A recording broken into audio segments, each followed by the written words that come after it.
하나님의 말씀은 에베소서 4장 28절 한 절입니다. 우리 같이 읽도록 하겠습니다. 에베소서 4장 28절입니다. 시작. 도둑질하는 자는 다시 도둑질하지 말고 돌이켜 가난한 자에게 부재할 수 있도록 자기 손으로 수고하여 선한 일을 하라. 아멘. 도둑질하는 자는 다시 도둑질하지 말고. 도둑질이 무엇인가? 제가 도둑질에 대해서 관심이 많아가지고 이번 주에 굉장히 도둑질을 묵상을 많이 했습니다. 그런데 제가 좀 그걸 설명을 해볼게요. 타인이 소유하고 있는 것을 훔치는 것을 도둑질이라고 합니다. 남의 것을 정당한 대가 없이 내가 욕심으로 가져오는 것을 도둑질이라고 합니다. 그래서 이 도둑질에는 나라를 흔드는 도둑질이 있습니다. 그리고 장발장처럼 생계형 도둑이 있어요. 그리고 잡도둑이 있습니다. 그러니까 뭐 사소한 것 슬쩍슬쩍 주인 허락 없이 가져가 버리는 것이 있죠. 뭐 욕심이 있어서 그런 사람도 있고 자기 불편하기 싫어서 그런 사람들이 있고 또 어떤 사람들은 재미로 어떤 사람들은 부지불식 중에. 그래서 이런 것도 도둑질인지 모르겠는데 볼펜 같은 거 쓰고 갖고 와 보면 주머니 여러 개 들어있고 이런 거. 네. 그런데 헬라어를 또 제가 원어를 좀 찾아봤는데 그건 이제 칼빈 선생께서 지금으로부터 벌써 수백 년 전에 주석으로 남긴 것인데 도둑질하는 자, 그러니까 진짜 도둑이라고 하는 헬라어가 따로 있는데 여기서 그 도둑질에 대한 이 헬라어를 다른 것을, 그러니까 직업 도둑이 아닌 다른 말을 쓴 것을 가지고 이 칼빈 선생께서는 뭐라고 그랬냐면은 성경이 에베소서 4장 28절에 말씀하는 도둑질은 모든 종류의 부당한 착복을 가리키는 것으로 사람의 판단으로 정죄할 수 없는 사소한 도적질까지 포함한다. 뭐 이런 철학적인 얘기도 했어요. 그러니까 볼펜 가져온 거, 네, 이런 것까지. 그리고 당연히 뭐 나라를 왔다 갔다 하는 지금 무슨 국정농단 이런 것까지 다 포함하는 칼빈 선생다운 얘기를 했습니다. 그런데 이 본문을 계속 보다 보니까 조금 달리 생각을 하게 됐습니다. 여기 도둑질하는 사람이 누구냐면요. 지금 누구냐면 가난한 사람이에요. 뭐 그냥 재미로 도둑질하거나 국가적으로 부당하게 자기 욕심 부려서 착복하는 그런 사람들보다 오늘 본문에 나오는 그 대상은 누구냐면 가난해가지고 자기 입장에서도 어쩔 수 없이 도둑질하는 사람입니다. 왜 그러냐면 우리가 이제 그때 상황을 조금 이해를 해볼 필요가 있는데 우리는 어려우면 대출을 받을 수 있잖아요. 그리고 저축해놓고 나중에 그 저축 이렇게 뽑아서 쓸 수 있어요. 그리고 거기에는 우리나라가 뭐 아무리 후지고 어쩐다고 해도 우리나라에 대한 어떤 믿음이 있어요. 뭐냐면은 갑자기 물가가 10배를 오른다거나 이러지 않을 거라고 이제 추측을 하는 거예요. 그리고 은행이 어느 정도 신뢰가 있다고 생각을 하고, 그러니까 우리나라가 괜찮은 사회가 되어가고 있는 것입니다. 또 보험도 있습니다. 이런 또 위험에 대해서 어떻게 대처하는 보험도 있는데, 그리고 또 이런 것도 있죠. 사회보장도 있어요.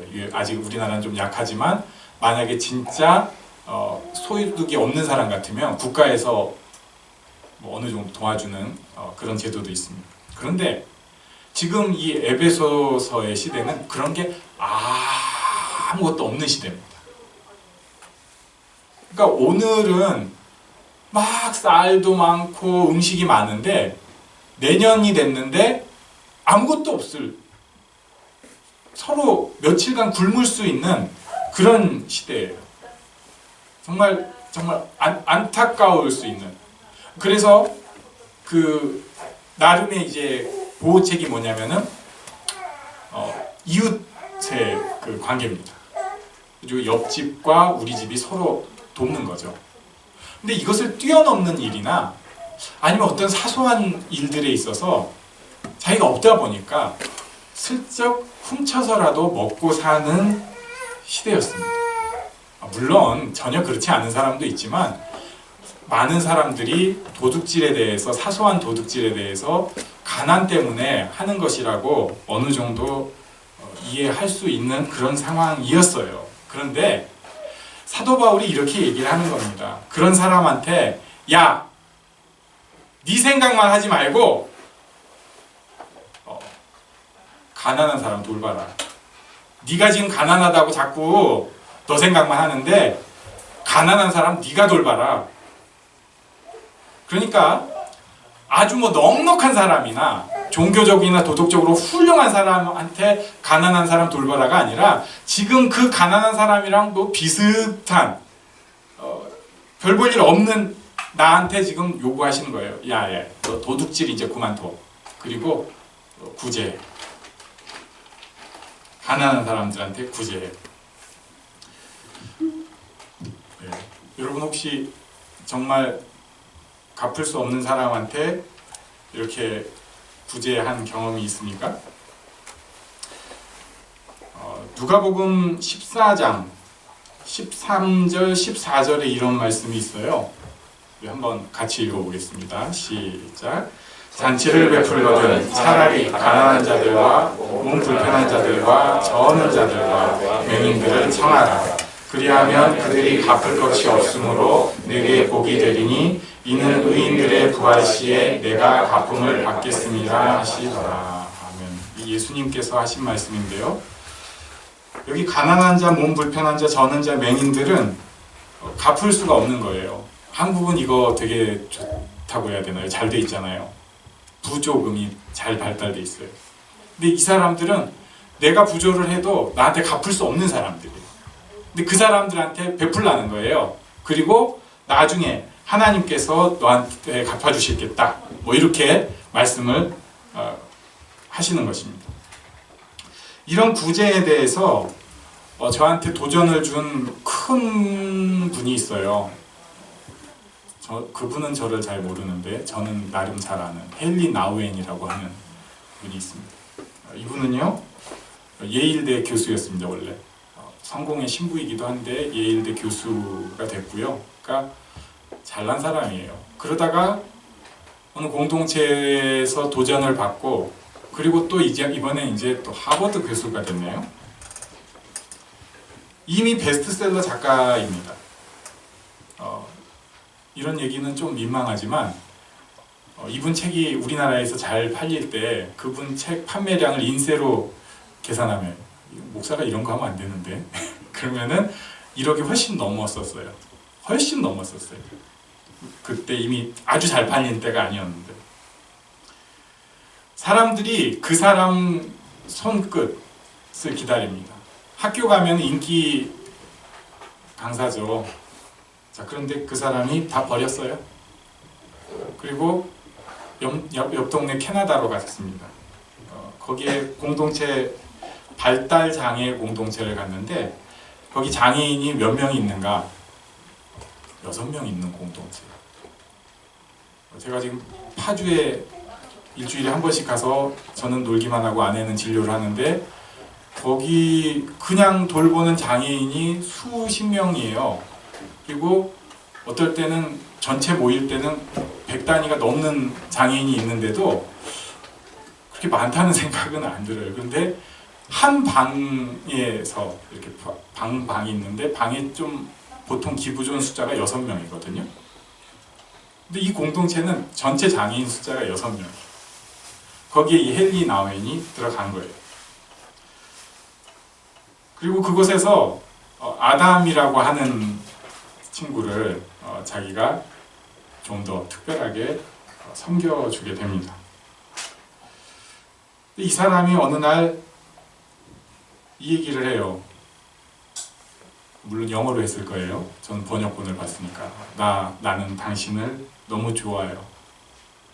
당신을 사랑합니다. 이때 이제 헨리 나우엔은 약간 이제 그런 작가니까 하나님의 음성이 나에게 들렸다. 있는 내 사랑하는 자여 내 기뻐하는 아들이라고 하는 예수님이 받으셨던 그 음성을 나도 받은 그 심정이었다. 이런 얘기를 합니다. 근데 저는 그 말 감동보다 이 사람의 생애 자체가 굉장히 저한테 생각을 하게 했어요. 우리가 다 그렇잖아요. 우리 효율이 중요하잖아요. 한 번 나갔을 때 뭔가 다 처리하고 싶잖아요. 저도 교회 이제 차를 일주일에 제 생각으로 저녁에는 한 번만 몰고 와야지. 그래가지고 그때 집에서 가져올 물건 다 가져오고 교회에서 가져갈 물건 다 가져가야지. 이렇게 생각을 한다고. 밖에 외출할 때도 이왕이면 한 번에 끝내야지. 그래가지고 제가 기록이 버스를 그게 아마 그렇게 가능하다는데 5번 탄 적이 있어요. 집에서 지하철 타고 나가가지고 거기서 버스 타고 또 어디 가가지고 거기서 버스 타고 또 어디 가가지고 거기서 버스 타고 어디 가가지고 다시 그 버스 타고 아니 다른 버스 타고 우리 집에 오니까 1,400원인가 1,500원 들더라고요. 이게 계속 그 30분 내로 터치해가면서 막 동선을 짜가지고 효율이 중요하니까 그런 거죠. 그런데 그런 입장에서 보면요, 이런 표현 좀 너무 노골적이라 죄송합니다. 장애인은요 우리 사회에 별로 필요하지 않은 존재일 수 있어요. 에너지를 빼가잖아요. 어느 집에 장애 있는 아이가 있으면 그 집 모든 일상이 다 바뀌어요. 그 아이가 태어난 것 때문에. 그게 두려워가지고 저도 어려서부터 그런 단체에 섬기면서 마음속에 이런 두려움이 있는, 우리 집에도 저런 애가 오면 어떡하나. 심지어 어떤 사회, 독일 나치 정부 같은 때는 유대인 박해한다고 하면서 장애인들도 다 수용하고 그래서 죽게 만든 끔찍한 사건도 있었습니다. 그런데 이 헬린 아이오엔이라는 사람의 그 행동, 이 책에 나온 게 아니에요. 제가 그 사람을 이렇게 머리로 그리다가 알게 된 게 있어요. 물론 그 책에 그런 내용도 조금 있지만 우리 사회가 전적으로 손해보면서 희생하면서 돌볼 수 있는 사람이 있다는 것. 장애인 또는 정말 그런 것을 못하는 사람이 있다는 것이 사실은 그 사회를 건강하게 돌아가게 하는 축복이라는 생각을 하게 됐어요. 누군가를 섬기고 구제할 수 있는 대상이 있는 사회가 건강하고 그 사회가 바로 가는 사회라는 거예요. 우리는 착각을 하죠. 사회 에너지가 열이면 이 열을 다 발달, 전진, 잘 사는 것 이렇게 몰고 가는 게 사회가 잘 간다고 착각을 하는데 그렇지 않아요. 효율만 따지는 사회는 결국 1등만 요구하게 되고 2등은 가치가 떨어집니다. 3등은 가치가 더 떨어져요. 반에 60명이 있으면 60등은 사회 가치가 없는 존재가 돼요. 그런데 그게 아니라 누군가 아무 가치도 없는 존재를 정말 그 사람 통해서 뭘 받을 게 없는데 그 사람을 세워주고 섬겨주는 그런 사회는 그 돕지 아니한 사람들에 대한 가치도 같이 올라가요. 그 사람에 대해서 네가 우리 예수 믿는 사람들 용어로 하면 하나님의 형상이니까 가치가 있어. 넌 그 자체로 가치가 있어. 이렇게 할 수 있다는 거예요. 도둑질하는 사람한테 엉뚱하게 지금 그 사회의 가장 낮은 곳에 있는 어떤 면에서 나랑은 좀 비슷할 수도 있는 그 어려운 나한테 갚을 수 없는 사람을 섬기라고 권면을 하는 것입니다. 그럴 때 그 교회 공동체, 그 사회 공동체가 건강하게 되고 잘 회복될 수 있기 때문에 사도 바울이 이런 명령을 했다고 저는 믿습니다. 그러면서 교회 생각을 좀 하게 됐어요. 교회도요 그런 면이 많은 곳입니다. 이제 유학생 교회에서 그런 얘기들을 제가 이제 독일 얘기하다가 들었는데 독일에서 자리 잡고 사신 분들이 있어요. 몇십 년 전에 그 목숨 걸고 자리 잡은 분들이 있는데 이분들은 재정적으로 튼튼하죠. 그런데 그 독일 교회 또 한 부류를 이루는 사람들이 학생들이에요. 지금도 그렇긴 하지만 독일이 학비가 없거든요. 주로 어떻게 좀 가난한데 뭐 가난의 정도는 차이가 있지만 아무튼 좀 어떻게 좀 편하지는 않죠. 돈을 크게 안 들이고 공부를 할 사람들이 독일을 많이 가는 경향이 있었어요.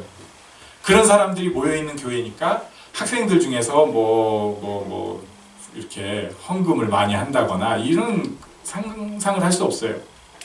그러니까 처음에는 젊은 사람들이 오니까 와 이제 우리 한국도 발전을 해가지고 유학생들이 오는구나 이런 생각을 하고 좋아하는데 점점 보니까 저놈들은 뭐야 이거 그 단물만 빼먹고 나가나? 이런 생각을 했다는 거예요. 굉장히 미련하고 부끄러운 생각입니다. 저는 교회 교육부서가 그렇게 돼야 된다고 생각하는데 어떤 사람들은 이렇게 얘기를 해요. 이 교육부서 애들이 잘 자라갖고 우리 교회 뭐 장로가 되게 하시고 이렇게 기도하시는 분들이 있는데 확률상으로 굉장히 드뭅니다. 죄송합니다만 확률상으로는 드물어요. 우리 교회가 어떻게 될지는 전 모르겠어요. 그러니까 그걸 아는 목사님들이 교육부서장들이 어떤 행각을 벌였느냐, 지난 세대 때 한국교회에서 교육부서를 무시하기 시작하는 거예요. 왜냐하면 통계적으로 이 애들이 교회 장로 안 돼요. 그러니까 대충 그거는 그 교육전도사 그냥 한 명 돌리라고 해, 이런 식으로 해가지고 돌린 거예요.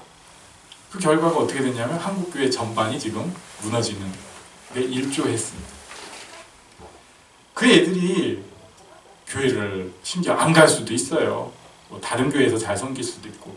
그러거나 말거나 우리는 그 아이들한테 보답받으려는 게 아니라 그저 하나님께서 원하시는 것이니까 내가 에너지와 시간과 돈을 써서 섬겼어야 되는 건데, 그래야지 그 교회가 오히려 건강한 교회가 되고 내가 건강한 사람이 되는데 그런 생각은 전혀 못하고 효율을 생각하는 거죠.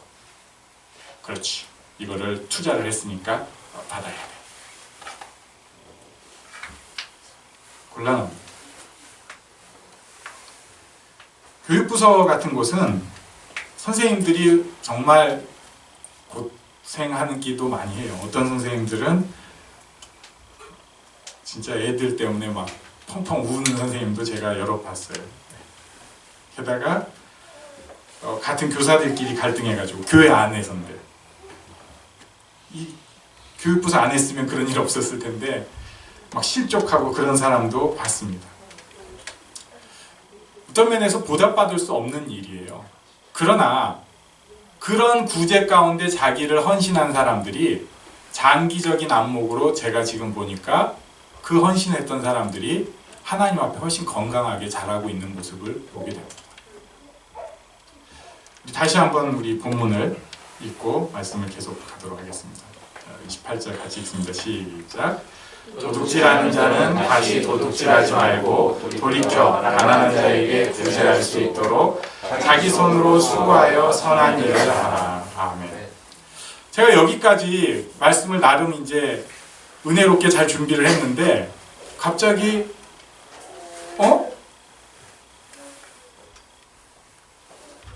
본문을 다시 보게 됐어요.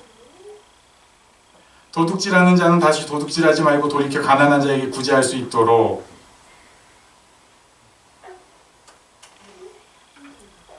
제 생각으로 주의를 아주 잘한 것 같아요. 네.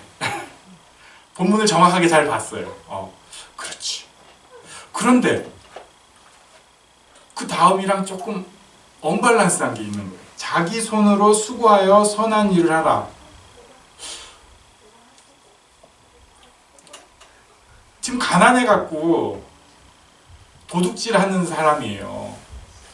자기 손으로 선한 일 하기가 어려운 사람이라고요. 수고할 게 별로 없는 사람이에요. 일거리도 없고 수고해봤자 수익도 안 나고 내가 손도 좀 시원찮은 사람이에요. 그런데 그 앞부분 본문을 그래 할렐루야 참 내가 본문을 칼빈보다 더 묵상을 잘한 것 같아 하고 나니까 여기서 딜레마가 생겼는데 그리고 나서 더 은혜가 되었어. 뭐냐면 이 앞에 본문까지는 그냥 사회 이야기일 수 있고 우리가 잘 모르지만 이 사회 구조적인 그냥 그런 얘기일 수도 있어요. 그런데 그 다음 얘기는 살아계신 하나님이 백그라운드에 있는 이야기입니다. 예수 믿는 사람. 네, 우리 옆 사람한테 보시고 자기 자신은 똑똑하면서 예수 믿는 사람 이렇게 한번 해주세요. 네, 이게 첫째입니다. 예수 믿는 사람. 이게 큰 축복이에요. 네. 예수 믿는 사람은 하나님 앞에 구할 수 있어요. 하나님, 제 손으로 수고하여 선한 일 하기를 원합니다. 에베소서 4장 28절에 말씀하셨잖아요. 제 손으로 수고하여 선한 일을 하기를 원합니다. 제가 지금 너무 부족합니다. 환경이 지금 막혀 있습니다. 제 감정이 지금 두려움, 어색함 이런 것 때문에 어떻게 할 수가 없어요. 제가 지금 증오가 막 부글부글 끓어서 어떻게 할 수가 없습니다. 라고 할 때 그것을 하나님 앞에 내어놓고 하나님 약속하셨잖아요. 제 손으로 수고하여 선한 일을 하기를 원합니다. 제 손으로 수고하여 선한 일을 하고 구제하기를 원합니다. 라고 기도하고 하나님으로부터 오는 힘을 얻을 수가 있다는 것입니다. 우리한테는 그럴 특권이 있고요. 그럴 자격이 있습니다. 여기 있는 우리 모두는요. 구제할 수 있는 사람입니다. 그리고 자기 손으로 수고하여 선한 일을 할 수 있는 사람입니다. 저는 이것이 하나님께서 우리에게 주신 축복이며 약속이라고 확신합니다. 제가 오늘 우리 가락지에 영성원을 가는데요. 거기서 만난 어떤 분이 있어요. 서울고등학교 5년 선배입니다. 이분이 가평에 땅이 20만 평이 있어요. 그런데 참고로 가평의 땅이 좀 괜찮은 땅은 평당 100만 원입니다. 20만 평이면 그럼 얼마죠? 저는 계산했다고 맨날 잊어버리는데 그런데 이분이 그것을 다 날렸어요. 네. 완전히 날렸어요. 그러니까 수백억 부자였는데 다 날렸어요. 그리고 심지어 살고 있던 아파트 좋은 아파트죠 당연히 그냥 레미안 이런 거 말고 그 위급 이런 거였는데 그것까지 다 날렸어요. 식구들이 기거할 것이 없어질 정도로 날렸어요. 교회에서 긴급히 선교사님 사택을 일단 제공해줘가지고 식구들이 그쪽으로 들어가게 됐어요. 여기 남자분들을 생각해보세요. 내가 지금 그런 상황이면 어떨까요? 다 날렸어요. 네. 딱 교도소만 안 갔지 완전히 빈털터리가 됐어요. 지금까지는 수백억 부자였는데 그거 견딜 수 있겠어요? 제가 옆에서 몇 년 동안 지켜봤는데 그분 그렇게 훌륭한 사람도 아니고 대단한 사람도 아닙니다. 사실 수백억 재산 날린 사람이 뭐가 대단한 사람이 못난 사람이지. 그런데 이분이 가서 일을 한 곳이 요양원이었어요. 가니까 전혀 몸을 못 가누는 사람, 이제 불치병으로 죽어가는 사람들 이런 데에 가가지고 자기가 거기서 그래도 이제 망하게 하긴 했지만 사업체도 운영하고 했으니까 거기서 총무 역할을 하면서 청소도 하고 사무도 하고 온갖 잡무를 다 맡았는데 그 사람이 살아나더라고요. 맨 처음에는 남의 일이니까 아무 생각 없이 봤어요. 그런데 제가 저를 생각을 해보고 가진 것도 별로 없고 그런데 제가 만약 이 상태에서 쫄딱 다 망해가지고 아무것도 없다고 하면 괜찮을까요? 쉽지 않을 것 같아요. 그런데 그 모든 것을 다 날린 사람이 어떻게 보면은 식구들도 어디 가서 좀 얹혀 살고 있는 그런 신세인데, 이곳에서 섬기기 시작하면서 좀 모르겠어요. 그 마음을 제가 뭐 몇 년 동안 같이 산 건 아니니까 가끔 이렇게 연락을 듣고 보면 이 사람이 살아나는 거예요. 굉장히 신기했어요. 어떻게 저럴 수가 있지? 가난 정도가 아니라 가난에서 바닥으로 마이너스로 떨어진 사람인데, 섬기고 구제하면서 그 가운데 자기식으로 몸부림치면서 하나님 앞에 기도하는 생활을 잘도 못하잖아요. 또 사람이 망했을 때는. 망했는데 하나님 하면서 기도 잘해요? 그냥 아이고 이런 거밖에 못하죠. 그런데 생에 소망이 생기기 시작하면서 회복되는 모습을 보게 되었습니다. 모르겠어요. 앞으로 5년 후에 제가 그분에 대해서 또 그분이 이제 이렇게 됐어요 라고 할 수 있을지, 그것까지는 아직은 모르겠어요. 근데 확실한 것은 남들 같으면 자살하거나 폐인이 될 수 있는 상황에서 멀쩡해가지고 지금도 교회도 다니고 가족도 섬기고 그곳에서 계속 섬기면서 뭔가를 하고 있는 것을 보게 되었습니다. 우리는 그런 것에 비하면 지금 좋은 여건을 분명히 갖고 있어요. 우리는 지금 도둑질하면 칼빈 선생이 얘기하는 도둑질을 생각할 수 있는 좋은 여건에 있는 사람들입니다. 그러니까 좀 철학적인 도둑질. 내가 하나님의 것을 도둑질했구나. 내가 내게 주신 재능을 썩히고 있구나. 달란트를 내가 썩히고 있구나. 사실은 처음에 설교는 제가 그렇게 준비를 했었어요. 이런 여유 있는 사람들입니다. 그런데 우리의 심령은 도둑질하는 사람 못지않게 가난해가지고 누구를 섬기거나 누구한테 베풀거나 내가 수고해서 하나님 앞에 선한 일을 할 수 있다는 자신감도 전혀 사실은 없는 거죠. 조금 있는 사람도 있지만 대부분 불안불안하면서 살고 있는 것입니다. 전 여기서 돌이키면 좋겠습니다. 하나님께서는 분명히 우리를 자녀라고 부르셨고요. 그리고 우리 가운데 놀라운 계획을 갖고 계시고 우리의 손으로 선한 일을 하여서 우리 교회를, 우리 가정을, 우리 사회를 아름답게 만들어 가기를 기뻐하시고 그렇게 계획하고 계십니다. 그 중심에 있는 사람이 바로 나예요. 어디 그냥 어쩌다 보니까 굴러다니고 있는 불안불안한 존재가 아니라 하나님께서 그렇게 꼭 찍어주셔서 난 너의 손이 필요하다. 난 너의 구제가 필요하다. 난 너의 선한 일이 필요하다. 그 사람이 바로 나예요. 이 믿음으로 하나님 앞에 내 심령을 고백하고 하나님께서 주신 대로 내가 대가를 바라지 않는 구제와 선한 일을 하면서 예수님께서 십자가에서 죽으신 그 희생이 거기에 비하면 정말 아무것도 아니지만 우리를 통해서도 흘러나오는 그런 축복된 삶이 우리에게 있기를 간절히 바랍니다. 잠깐 기도하는 시간 같습니다. 일어나서 기도하겠습니다. 혹시 내 마음이 너무 궁핍하고 불안불안한 거 아닙니까? 하나님, 제게 하나님이 있는데 그것을 기억할 수 있게 하여 주시옵소서. 내 주변에 내가 분명히 섬겨야 될 일들이 있는데 내가 외면하고 있는 거 아닙니까? 하나님, 제가 감당할 수 있게 하여 주시옵소서. 우리 잠깐 기도하는 시간 갖겠습니다.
손과 마음